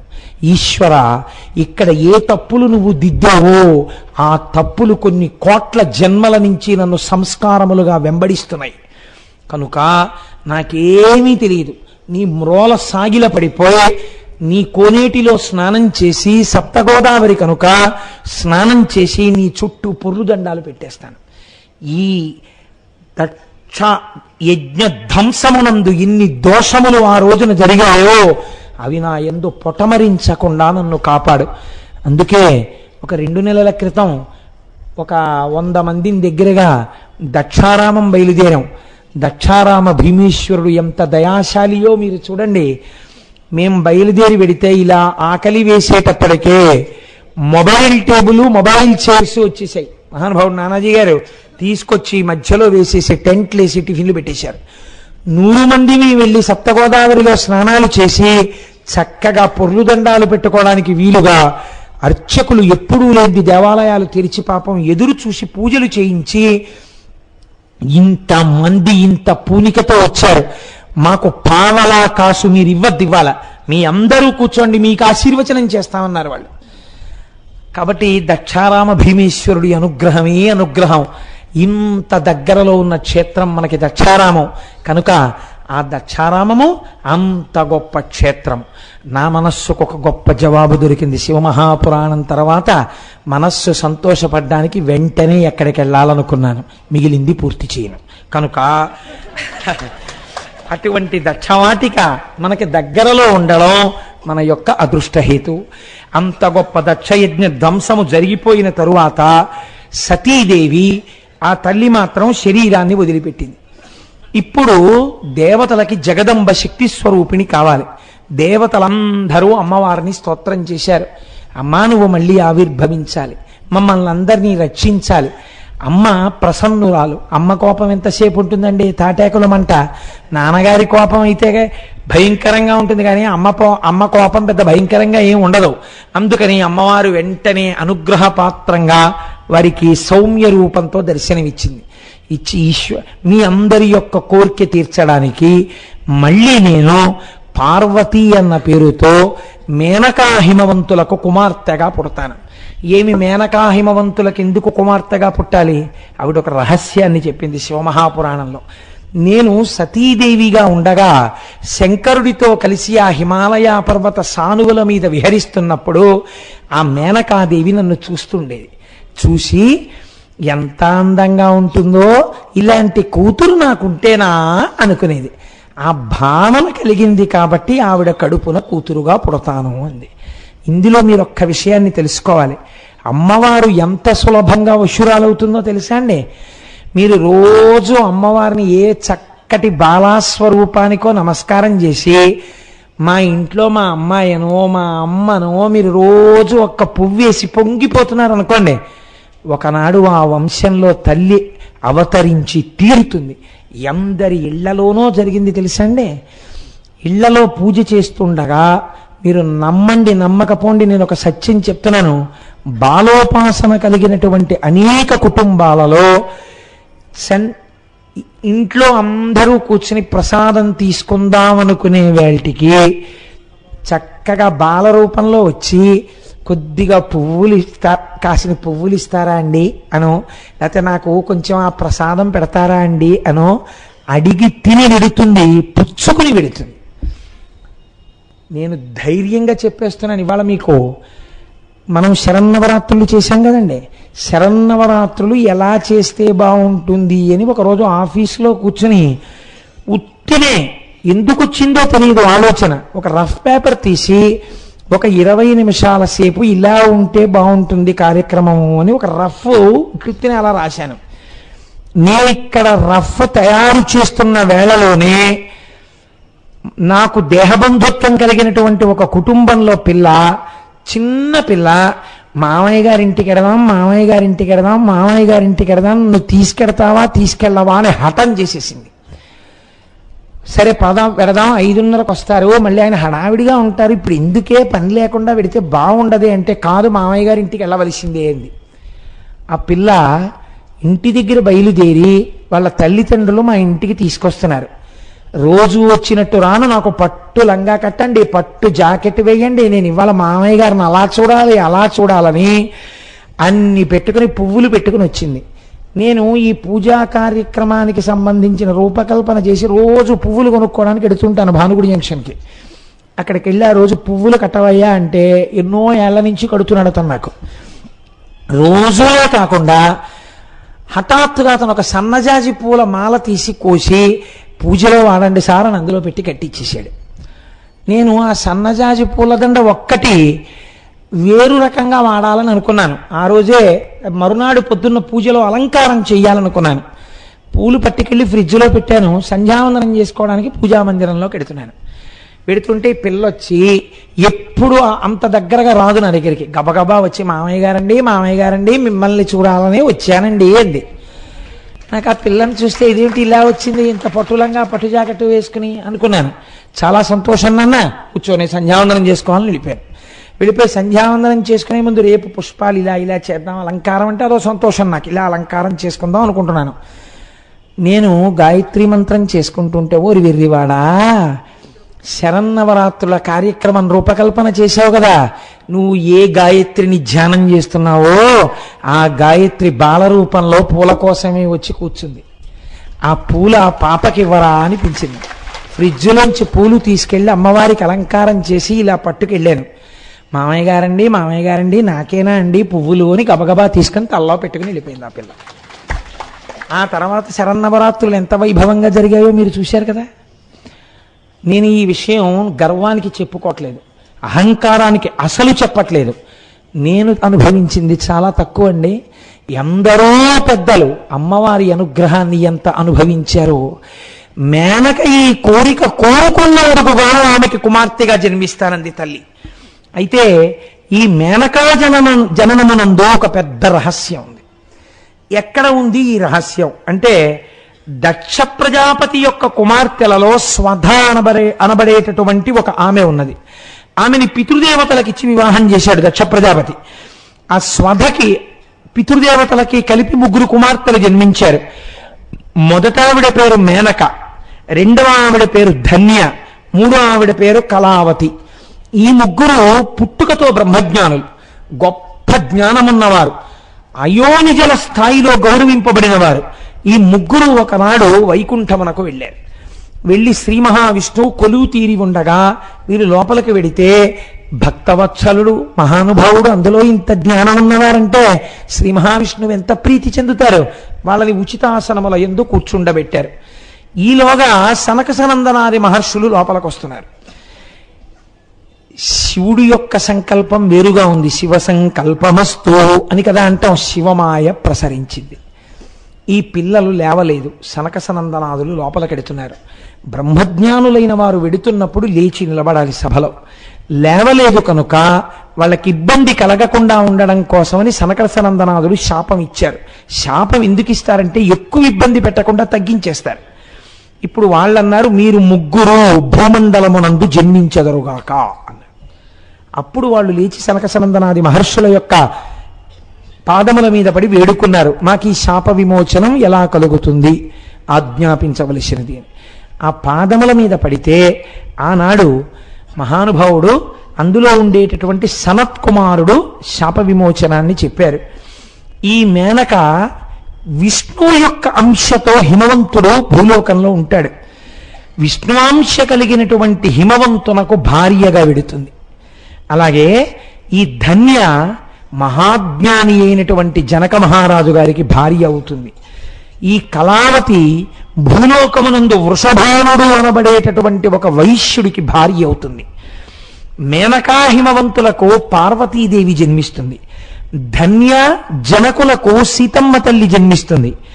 కళావతి వృషభానులకు రాధాదేవి జన్మిస్తుంది. ఈ కారణం చేత మేనకా హిమవంతులు చాలా గొప్ప స్థితిని పొందుతారు. కానీ మోక్షమన్నమాట వాళ్ళ విషయంలో మాట్లాడడానికి వీల్లేదు. ఎందుచేతనో మీరు పార్వతీ కళ్యాణంలో ముందు విందురు గాని ఎన్ని మలుపులు తిరుగుతుందో పార్వతీ కళ్యాణం. ధన్య సీతమ్మ తల్లికి తల్లి అయిన కారణం చేత విష్ణులోకాన్ని పొందుతుంది. కళావతి రాధకి తల్లి అయిన కారణం చేత గోలోకాన్ని పొందుతుంది. కాబట్టి వీళ్ళకి ఈ వరాలు ఇస్తున్నాను అన్నారు. ఇప్పుడు ఆ మేనక హిమవంతుడికి భార్య అయింది. భార్య అయిన తర్వాత ఆవిడ ప్రతి నెల కూడా అష్టమి తిథి నాడు అమ్మవారికి విశేష పూజ చేస్తుండేది. విశేష పూజ చేసి అలా కొన్ని సంవత్సరములు చేయగా ఒకనాడు జగదంబ ఆవిడికి ప్రత్యక్షమైంది. ఏ వరం కోరుకుని నువ్వు నా గురించి ఇంత గొప్ప తపస్సు చేస్తున్నావని అడిగింది. ఇదే సమయంలో అక్కడ తారకాసురుడు విజృంభించి ఉన్నాడు. తారకాసురుడు మరణించాలంటే పార్వతీ పరమేశ్వరులకు కళ్యాణం కలగాలి. ఇక్కడ పార్వతీదేవిగా ఆవిడ పుట్టాలి. ఆవిడ పుడితే తప్ప లోకమునకంతటికీ సుభిక్షం కలగదు, శాంతి కలగదు. ఇప్పుడు ఆవిడ కనబడి మేనకని అడిగింది, నువ్వు దేని కొరకు ఇంత తపస్సు చేశావు, దేని కొరకు ఇంత పూజ చేశావని. అంటే మేనకంది, నాకు 9 కుమారులు కావాలి, 9 గుణవంతులు కావాలి, 9 కుమారుల తర్వాత ఒక కుమార్తె కావాలి. ఆమె త్రైలోక్య పూజిత కావాలి, 3 లోకముల చేత పూజింపబడేదై ఉండాలి. ఆ తల్లి ఏ వంశంలో పుట్టిందో ఆ వంశాన్ని, ఏ వంశంలో మెట్టిందో ఆ వంశాన్ని ఉద్ధరించేటటువంటిదై ఉండాలి. అటువంటి, ఇంకొక మాటలో చెప్పాలంటే, నువ్వే నాకు కూతురుగా రావాలి అంటే అమ్మవారు చాలా సంతోషపడిపోయి, నీ భక్తికి మెచ్చుకున్నాను, నీకు అలాగే కూతురుగా పుడతాను, పర్వతరాజపుత్రిని కనుక పుట్టుకతోనే పార్వతీ అని పిలుస్తారు నన్ను. కొంచెం నల్లగా పుడతాను కనుక కాళీ అని పిలుస్తారు నన్ను. నారాయణుని యొక్క చెల్లెలుగా ఉంటాను, నారాయణుడు స్త్రీ రూపంలో నారాయణునిగా ఉంటాను కాబట్టి నారాయణి అంటారు నన్ను. ఈ జన్మలో కన్యాదానం చేసే అదృష్టాన్ని మీరు పొందుతారు. సశాస్త్రీయమైనటువంటి వివాహం జరుగుతుంది. ఇంతకాలం శంకరుడు వివాహం చేసుకోవడం ఒకలా జరిగింది సతీ కళ్యాణం. పార్వతీ కళ్యాణంలో మాత్రం మిమ్మల్ని ఏ స్థాయిలో నిలబెడతానో తెలుసా? కాముణ్ణి కాల్చగలిగిన శంకరుణ్ణి పిల్లనిమ్మని మీ ఇంటికి రాయబారానికి వచ్చేట్టు చేస్తాను. మీరు పిల్లనిస్తున్నారని ఆడపల్లి వారింటికి మగపల్లి వారు వచ్చేట్టు చేస్తాను. కన్యాదాత ఇంటికే శంకరుడు కదిలొచ్చేట్టు చేస్తాను. శంకరుడే కదిలొస్తే ఎంతమంది వస్తారో చూద్దా గాని భూమి ఇలా అయిపోతుంది బరువు మొయ్యలేక. కన్ని విని ఎరుగని చరిత్రాత్మకమైన కళ్యాణం జరుగుతుంది. ఆ కళ్యాణంలో మీ ఇద్దరు కన్యాదానం చేస్తారు. అటువంటి స్థితిని మీకు ఇస్తున్నాను. అంతటి రంగరంగ వైభవాల కళ్యాణం ఎలా జరిగిందో కైలాసంలో అటువంటి కళ్యాణం కాకినాడలో మళ్ళీ జరుగుతుంది 20వ సంవత్సరంలో. దీన్ని నిర్వహించే శక్తి గోపాలకృష్ణ గారికి చిద్ధన్యుణ్ణి చేస్తున్నాను అని అమ్మ ఆ రోజు అందరి నా నమ్మకం. ఎందుకో తెలుసా అండి? రేపు ఆదివారం నాడు పార్వతీ కళ్యాణం ఎలా చెప్పబడిందో అలాంటి కళ్యాణమే మనం చేస్తాం, మామూలు కళ్యాణం కాదు. ఆ రోజు ఊరేగింపులో బ్రహ్మగారు ఎలా వచ్చారో, సరస్వతి ఎలా వచ్చిందో, లక్ష్మీదేవి ఎలా వచ్చిందో, నారదుడు ఎలా వచ్చాడో, ప్రమదగణాలు ఎలా వచ్చాయో, సప్తర్షులు ఎలా వెళ్ళారో అలాగే మేకప్లతో వస్తారు. సప్తర్షులు కూడా మేకప్ వేసుకుని ఋషుల కిందే వేదం జరుగుతూ పెడుతుంటారు. దాని ముందు ఎద్దులు నడుస్తాయి, దాని ముందు గుర్రాలు నడుస్తాయి. చతుర్ముఖ బ్రహ్మగారు ఎడతారు, ఆయన వెనకాతల వేదం జరుగుతూ ఋషులు పెడుతూ ఉంటారు. సరస్వతీదేవి వెడుతూ ఉంటుంది, చతుర్ముఖ బ్రహ్మగారు వెడతారు. ఇక్కడ కళ్యాణం జరుగుతున్నప్పుడు కూడా పార్వతీ కళ్యాణం లాగే ఆ పైన వేదిక మీదకెక్కి శంకరుడికి బుగ్గ చుక్క పెట్టడం, శంకరుడికి తలంబ్రాలు వేస్తున్నప్పుడు ఆయన జటాజూటాన్ని కొద్దిగా ఎత్తి పెట్టడం, ఇవన్నీ ఎవరు చేస్తారో తెలుసా? చెల్లెలు కాబట్టి సరస్వతీదేవి చేస్తుంది. వేదిక మీద సరస్వతీ రూపంలో ఉంటుంది ఆవిడ. మేకప్ అనకపోతే అర్థం కాదు కాబట్టి ఆ మాట అనవలసి వస్తుంది. అలాగే గౌరీ తపస్సు చేసినటువంటి పార్వతీదేవి శ్రీ మహావిష్ణువు లక్ష్మీదేవి అన్నగారు చెల్లెలు కాబట్టి కన్యాదానం పీటల మీద కూర్చుంటున్న వాళ్ళు మేనకాహిమవంతులు కాబట్టి వీళ్ళందరూ వెళ్ళి శ్రీ మహావిష్ణు స్వరూపంలో ఉన్న వ్యక్తి బుట్ట ఎత్తి లక్ష్మీదేవిని తీసుకొస్తాడు పీటల మీదకి. మీరు ఆ కళ్యాణం అక్కడ ఎలా జరిగిందో ఇక్కడ అలా జరగడం చూద్దురు గాని. అక్కడ మైనాకుడు తీసుకొచ్చాడు పెద్ద తమ్ముడిగా, పెద్దన్నగారిగా. ఇక్కడ శ్రీ మహావిష్ణువు తీసుకొచ్చి వేదిక మీద కూర్చోబెడతారు. తర్వాత కళ్యాణం ఎలా జరుగుతుందో, అందులో ఎన్ని చమక్కులు జరుగుతాయో మీరు చూద్దరు. శివమహాపురాణంలో ఎలా చెప్పబడిందో అలా ఆనాడు అంత ఆక్రోశం పొంది మనకి పాఠం చెప్పడానికి అంత బాధపడి వెళ్ళిపోయిన తల్లి పార్వతిగా వచ్చింది కదా. ఆ తల్లికి మనం ఎలా సంతోషాన్ని పొందుతాం? ఆ తల్లి అనుగ్రహంతో కదండి సర్వమంగళారూపంలో ఐదోతనం నిలబెడుతోంది. ఆ తల్లి కదా బిడ్డల్ని ఇస్తోంది. ఆ తల్లి కదా మనలో శక్తిగా ఉంది. ఆ తల్లి కదా అన్నం పెడుతోంది అన్నపూర్ణగా. అటువంటి తల్లి కళ్యాణానికి మనం ఏం చేస్తాం? నా దగ్గరికి ఒక ప్రతిపాదన వచ్చింది. కొందరు ఐశ్వర్యవంతులు, వాళ్ళు తప్పు చేశారని నేను అంటలేదు, వాళ్ళు చాలా సహృదయంతో వచ్చారు. అయ్యా ఈ పార్వతీ కళ్యాణానికి కావలసినటువంటి ధనాన్ని సమకూరుస్తా ఉన్నారు. నేను చంద్రశేఖర పరమాచార్య స్వామి వారు ఎన్నడూ జరగనటువంటి అపూర్వమైన క్రతువు జరుగుతున్నప్పుడు అందులో ఒక్కరివో ఇద్దరివో డబ్బులు వెయ్యడాన్ని అంగీకరించేవారు కాదు. అందరిది ₹1 పావలాయో పడవేసింది. ఇది జన్మజన్మాంతర సుకృతం అనేవారు. అలాగే రేపటి రోజున ఎల్లుండి 2 రోజుల పాటు నేను గోపాలకృష్ణ గారికి ఏం చెప్పానంటే, ఈ కళ్యాణానికి మాత్రం ఎవరో ఒకరిది ఇద్దరిది సొమ్ము ఖర్చు పెట్టవద్దు. కాకినాడలో ఉన్న భక్తులు ఎవరి చేతిలో ఏది వేస్తే హుండీలో పడాలి. ఎవరు ఏం వేశారో తెలియక్కర్లేదు. చప్పుడు అవ్వకుండా వేసే ప్రయత్నం చెయ్యండి. అంటే నాణెములు వేయకుండా కాగితాలు వేయండి. వేస్తే రేపు సాయంకాలం హుండీలో మీరు వేసినటువంటి ద్రవ్యంతో సీల్ చేస్తారు. ఎల్లుండి మళ్ళీ హుండీ తీసుకొస్తారు. 2 రోజులు మనకు అనుమతిస్తాం. పంచమి చాలా గొప్ప రోజు కాబట్టి ఆ రోజు పొద్దున్న విఘ్నేశ్వరుడు బియ్యం మీద కడతారు ఇక్కడ. ఆ రోజు సాయంకాలం 1 పావు గంట ముందే నేను ఉపన్యాసాన్ని పూర్తి చేస్తాను. మనందరం ఇన్నేళ్ల తర్వాత, ఇన్ని జన్మల తర్వాత పార్వతీ కళ్యాణానికి మన పురుషార్థం పడింది. మీ అందరూ చూసి సంతోషించేటట్టు ఈ మధ్యలో ఖాళీ చేయించి అందరి సమక్షంలో హుండీలో ఉన్న డబ్బు కింద పోసి ఆ డబ్బుని లెక్క పెట్టి ఇంత డబ్బు వచ్చింది అని మీ అందరికీ చెప్పి రంగరంగ వైభవంగా డబ్బు కళ్యాణానికి, కళ్యాణానంతరం మనందరం భోజనాలు చేయడానికి ఖర్చు పెట్టుకున్నాం. ఖర్చు పెట్టుకుని మన అందరూ తరిద్దాం. అందరూ ఎంతైనా సరే ఎవరికి తెలియక్కర్లేదు, అందులో వేసి ధైర్యం కమ్మని నా కోరిక. నేను డబ్బుల కోసం ఇలాంటి విర్రి వేషాలు వేయను. ఒక్కటి గుర్తించండి, చెప్పేవాడికి చెప్పడానికి యోగ్యత ఉండాలి. నేనే చెయ్యకుండా నేను మీకు ఎలా చెప్తాను? అందుకే ఉత్తర క్షణం నేను మీకు ఈ మాట చెప్పడానికి నాకు అధికారం రావడం కోసం నేను నా వంతు హరస్సుగా పార్వతీ కళ్యాణానికి ఒక 500 రూపాయలు గోపాలకృష్ణ గారికి సమర్పిస్తున్నాను. రేపు హోలీ పెట్టగానే గోపాలకృష్ణ గారు ఇవాళ తదియ ఉంది కాబట్టి మీరు వచ్చి గురువు గారు ఇవ్వడం ఏంటని మళ్ళీ మీరు చేతులు కట్టుకుని చేతులు నలుపుకుని తప్పట్లు కొట్టి చేయొద్దు. ఈ డబ్బులు పుచ్చుకోండి. ఎక్కడున్నారు గోపాలకృష్ణ గారు? ఇదిగో ఈ 500 రూపాయలు రేపు హుండీ పెట్టగానే వేయండి. చక్కగా మన కాకినాడ వాసులందరి ద్రవ్యంతో అద్భుతమైన పార్వతీ కళ్యాణం చేద్దాం. అమ్మా, మీ అందరూ మనందరం ఆ రోజు కని విని ఎరుగని ఊరేగింపులో వద్దాం. ఎటువంటి ఊరేగింపు అంటే దీని గురించి తెలుసుకుని స్వరూపానందేంద్ర సరస్వతి స్వామి నేను అన్ని కార్యక్రమాలు రద్దు చేసుకొచ్చేస్తున్నాను అన్నారు. నేను నడుస్తానయ్యా అన్నారు. మీరు తెలుసుకోండి, మేము పిలవలేదు. మొన్ననే వచ్చారు, మళ్ళీ పిలవకూడదని మేము పిలవలేదు. ఆయన అన్నారు, ఇంత కార్యక్రమం జరుగుతుంటే ఎక్కడో నేను కూర్చుంటానా? అన్ని కార్యక్రమాలు రద్దు. కర్ణాటకలో నేనున్నా సరే ఉరకల పరుగుల మీద 24వ తారీఖు అర్ధరాత్రి అయినా వచ్చి 25 పార్వతీ కళ్యాణంలో నేను నడుస్తానన్నారు. మనందరం అద్భుతంగా ఆ రోజున ఊరేగింపుగా వద్దాం. వచ్చి కని విని ఎరుగని రీతిలో పార్వతీ కళ్యాణాన్ని మనం ఇక్కడ చేసుకుందాం. కాబట్టి అలా ఆ రోజున తల్లి పార్వతీదేవిగా జననం అందింది. జననంలో అక్కడ హిమవంతుడి యొక్క కుమార్తెగా పెరిగి పెద్దదవుతోంది. హిమవంతుడికి కుమార్తెగా పుట్టింది కాబట్టి హైరవతి అని పిలవబడింది.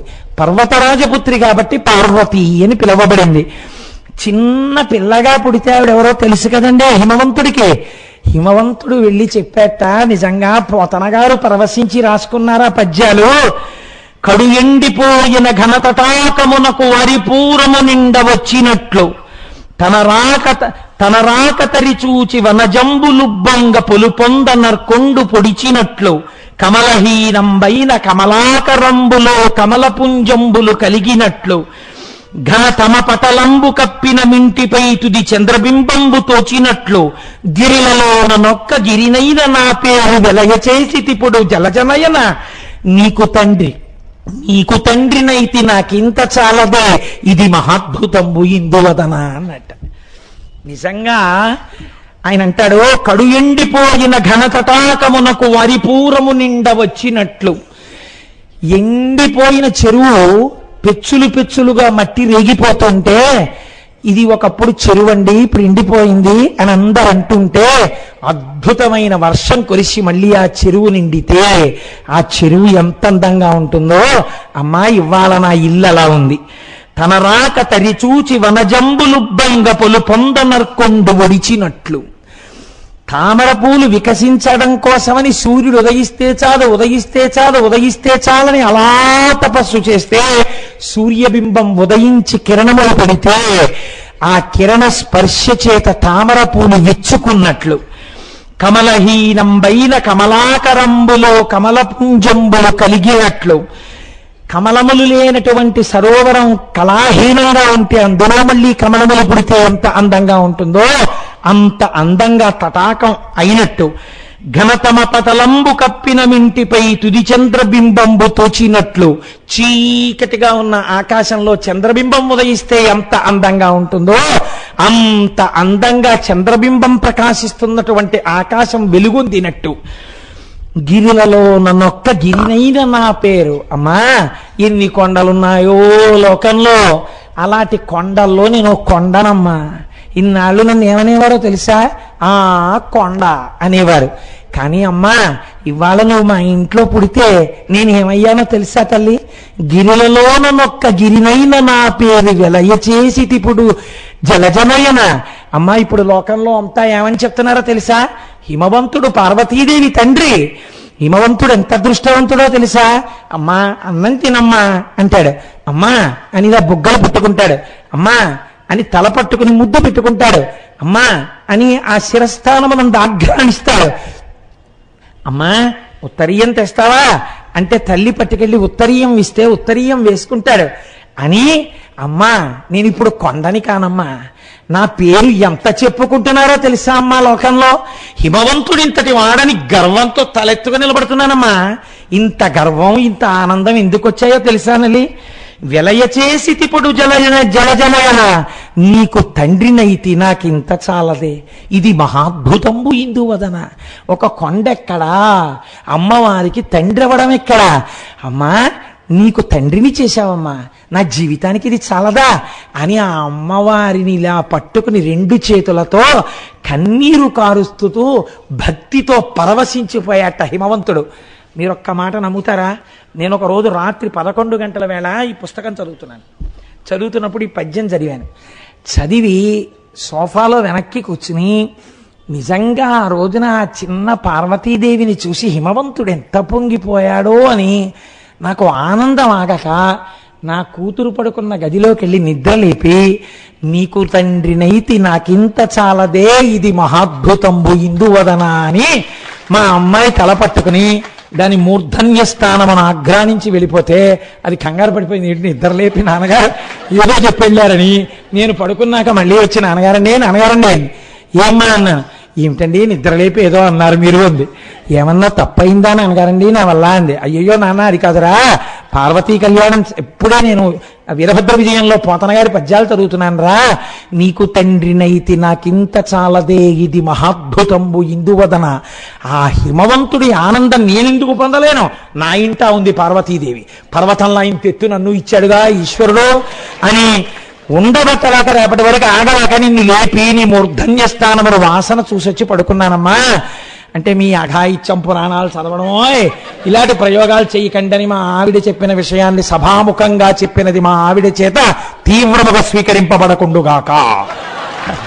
అంతఃపుర రహస్యాలు సభల్లో చెప్తావా అని, అది కూడా భగవత్ సంబంధము కనుక నా ఆనందముగా స్వీకరింపబడుగాక. కనుక హిమవంతుడు ఆ రోజున అలా పొంగిపోయాడు. తల్లి బాలాస్వరూపంతో గజ్జెలు పెట్టుకుని, పట్టు లంగాలు కట్టుకుని, పట్టు జాకెట్లు వేసుకుని, పూలెట్టుకుని ఆ హిమవంతుడి ఇంట్లో తిరుగుతోంది. దేవతలందరూ అమ్మయ్య అలా పుట్టిందని పొంగిపోతున్నారు. ఆ అమ్మయ్య అమ్మకి కళ్యాణం కాకినాడలో చేస్తామని మనం పొంగిపోతున్నాం కదండి. ఇంత శుభప్రదమైన మంగళప్రదమైన సన్నివేశం దగ్గర ఇవాల్టి ఉపన్యాసాన్ని ఆపుతాను. రేపటి రోజున జ్ఞాపకం పెట్టుకోండి, కళ్యాణ హుండి. నేను ఎందుకు చెప్తున్నానో తెలుసా అండి, డబ్బుల కోసం కాదు. నేనే డబ్బులు సంపాదించాలంటే పెద్దల్ని నేను అడిగితే వెంటనే ఇచ్చేస్తారు. ఎందుకంటే నేను ఎప్పుడు ఎవరిని నా జీవితంలో పురాణం చెప్పి డబ్బులు ఏమని అడగలేదు. నా కోరిక ఒక్కటే, నాకు చంద్రశేఖరుల మీద ఉన్న భక్తి అలాంటిది. అందరి ద్రవ్యం పడాలని నీకు గుర్తు చేశానంటే